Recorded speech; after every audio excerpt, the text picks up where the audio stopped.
guys, and welcome back to the Ride Right Waxing and UK One Wheel channel. So I am working on my Mini. That means I am going to be keeping my Mini. I am not going to sell my car. Was very close to, had some really good offers on my car, but to be brutally honest, I've had it for such a long time I just can't obviously part with it. So this is going to be one of many videos I'm going to bring to you guys. But what I'm going to be doing in this video is dropping the gear linkage out and fitting, when it arrives, my KAD Internal Gear change linkage system.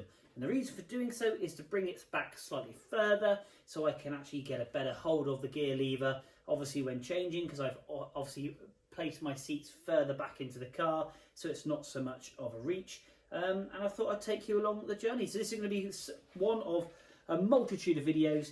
I am going to change the engine out. I'm not quite sure how long that's going to take. But for now, while the sun is shining, albeit it is not at the moment, I'm going to change this gear linkage and I'll obviously have a really good play with it and enjoy it while the sun is here, and then start the new engine build in the winter. So do stay tuned. There'll be quite a few of these videos coming out. I am no mechanic, so I don't really know 100% how I'm going to do this. But I have built this car, so I have got kind of an idea, but it should be self-explanatory, I would have thought. So let's go, let's get into this and see what the underside of my car looks like. Okay, so 4-pot KAD calipers, vented discs, hell hoses, AVO shocks, adjustable bottom arms. Not too bad under here. That was a new gearbox, and I will be fitting a full set of straight cut gears, definitely, opposed to those drop gears that I've obviously apparently got fitted, so everybody keeps telling me, which is great, and I do love all the feedback.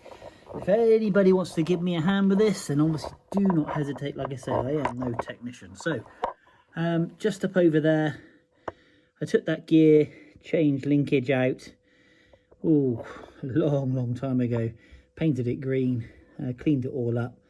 I've got black wax oil all in the centre tunnel, and then it's obviously gets painted over there on the seals, vice versa on that side as well, so to keep all the dirt and etc down. So we've got the wire feeding the reversing light switch and 4 bolts holding the rubber mounts in for the gear change. But more importantly, we've got to take this roll pin out just here where my light is shining, and for that you need a roll pin removal tool and a hammer.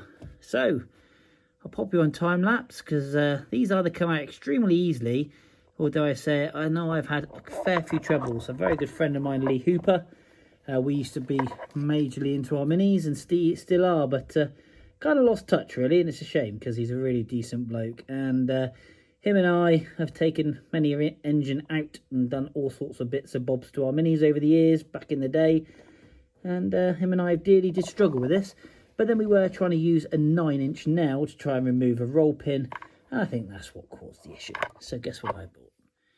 A roll pin removing tool. Makes life a lot easier when you have the right tools. Anyway, I'm rambling on. Let's pop you on time lapse and get this roll pin out. Well, that was nice and simple. Again, when you've got the right tools, didn't have to make the job a lot easier. So that now removes off the back of the gearbox. I think we've got can't quite see, maybe an 11mm or a 10mm nut and bolt just up here holding this top rod on. So all this wax oil, we're going to get that removed, and then we'll work on the inside of the car and drop that gear lever housing down. Okay, so it's not a 10mm, it's an 11mm spanner. So we'll undo this one, take this top one off. I can't quite see, but we'll just keep undoing it. We'll take this off and then drop the housing down. So let's get to it.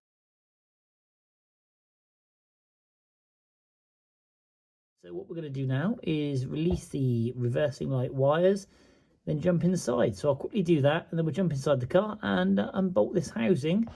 And yeah, it should then all come off, because you've got a slight groove there for the bolt to come off. That just lifts up, just there.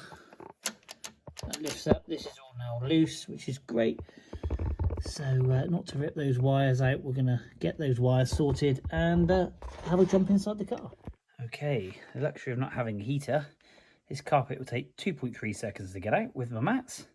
Boom, if like magic, the carpet's out. Nice and straightforward. Disconnected the 2 cables underneath. We've got 1, 2 underneath the original sound deadening that came with the car. About the only bit that's left. Very fragile though, I will say. It's 40 odd years old. Shut up. It rips ever so easily. So we've got those 2 mounts just there. We'll take off the gator. I'll pop you on here. We'll get some light in here, and we'll take this down and hopefully drop it out.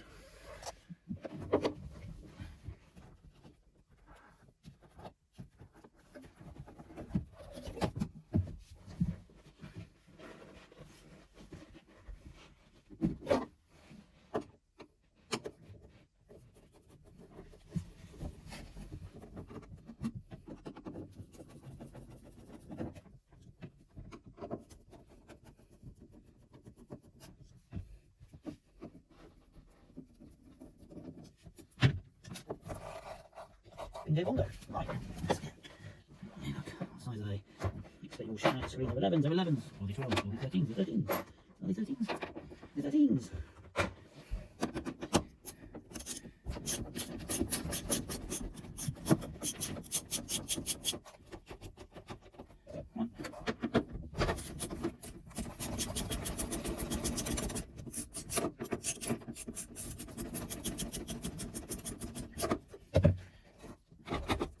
Feel it dropping. There goes the washers, there goes the washers.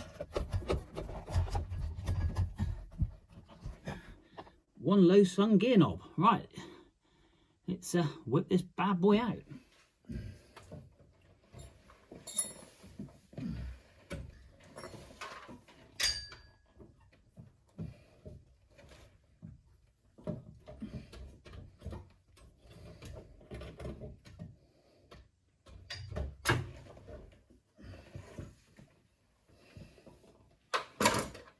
Go. Oh, doesn't do the gear knob. Gear knob off.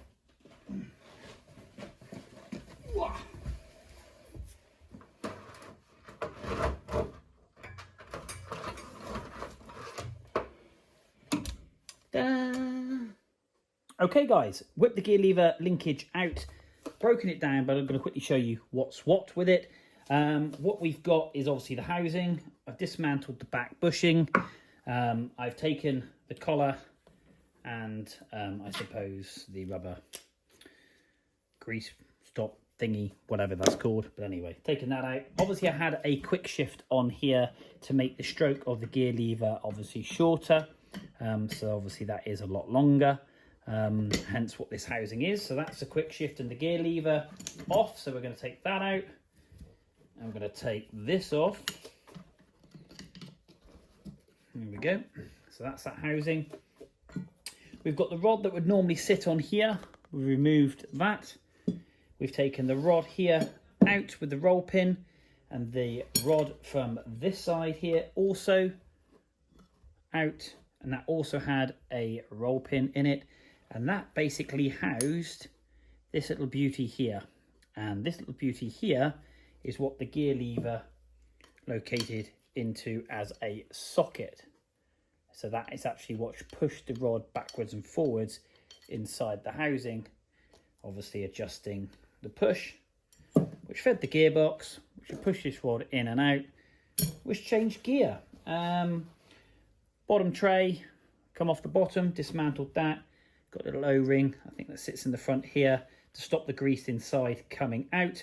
But one thing I did notice is I have a fracture in here. Now that wasn't so much of a problem because I had the quick shift, which gave me a whole new seat and a race for the gear knob there to sit into. But obviously I can't have this fracture in here. So I'm going to be getting myself a new housing. I don't know if you can see that just inside. It's just basically here. You can see it's proper broken. So I need to get a new housing. So I'm going to get myself a new housing and I'm going to clean that one up. But I've got my beautiful KAD quick shift, and that is all going to fit to my new housing when it's spinkly and spankly and looking nice. and I'm not covered in grime, and go from there. So let's have a quick look at the KAD internal gear linkage kit. Okay guys, so what do we get in this KAD internal gear linkage kit? We get the front mount for the housing. We get a nice expensive invoice for £385, but dare I say it, worth every single penny. And we also get the internal KAD gear linkage fitting instructions, which is quite cool. So it tells you about the handbrake, about spacing the handbrake over, which I will do obviously when fitting it. Let's have a quick other look at what we get. Obviously these are the rear mounts, so if we were to quickly pop that over here, let's move the box. It's being the very grubby mounting, so I think that goes basically there. We've got one mount, which I can assume this goes on the subframe. Haven't yet read the instructions, I will do. And then you get this one that mounts that side. We get all the nuts and bolts, even pot rivets to hold this to the center tunnel. We get the rod here, which is a back end rod, which goes into here. So we get a new one of those, which is really cool.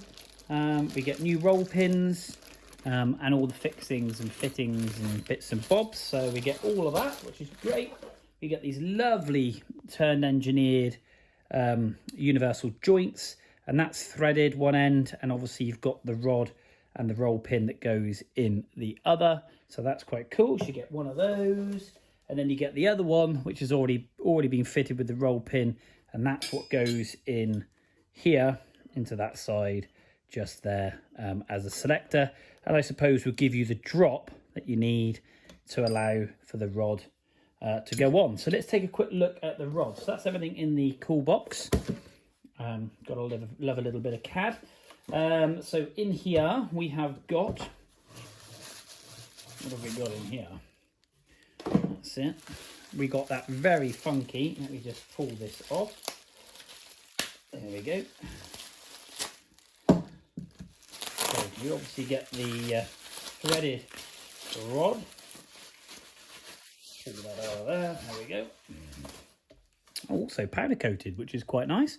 So a nice finish there. A bit rusty on the end, but we'll get that sorted out.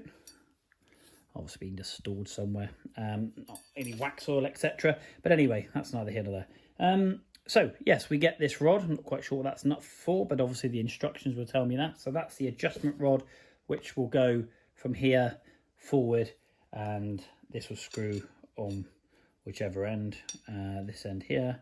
If the nuts goes down that end, and basically go into the back of the gearbox.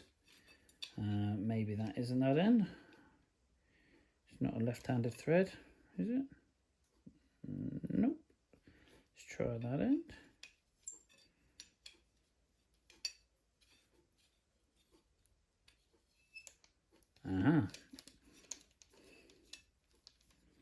It is a left-handed thread. That's interesting. Cool. So there you go, learnt something on camera. So there we go. And we get the funky shortened gear knob.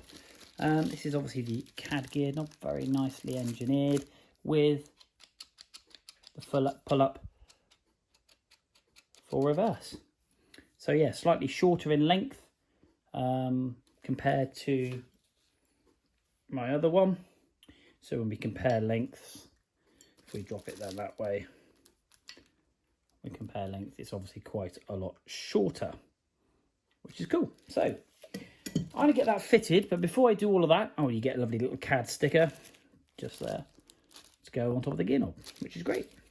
So, but yeah, like I said, before I go any further, I've got to go and hook up with my buddy at Paul Tupman at Tupman Minis down in Newton Abbot, because I'm going to get a new housing, because this one's got, you can see the fracture in it just there.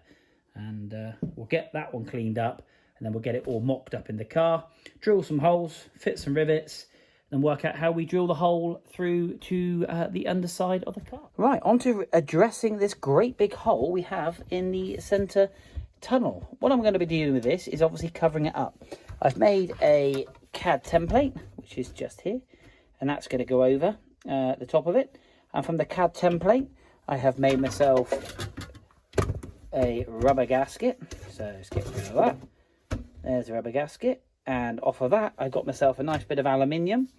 I've stone chipped it both front and back and painted one side. I will be painting the other, and that's going to sit on top. We've got a slight bend on the edge, so on the reveal there, so we get a good cover over the tunnel. And I've got stainless steel fixings, and I'll tidy all this up in a minute. And that way then the CAD housing slots quite nicely over the top. The carpet will go around and sort all that out, so that will look nice and trick, and it will stop all the weather coming in. I will silicone that in, but I'm going to do a 2-stage video on this because I think I'm getting a little bit too long on this one. So don't forget, hit that like, hit that subscribe button. I've got loads of cool details and bits and bobs coming, and I'd love to take you along the journey. So until next time, I will see you very soon.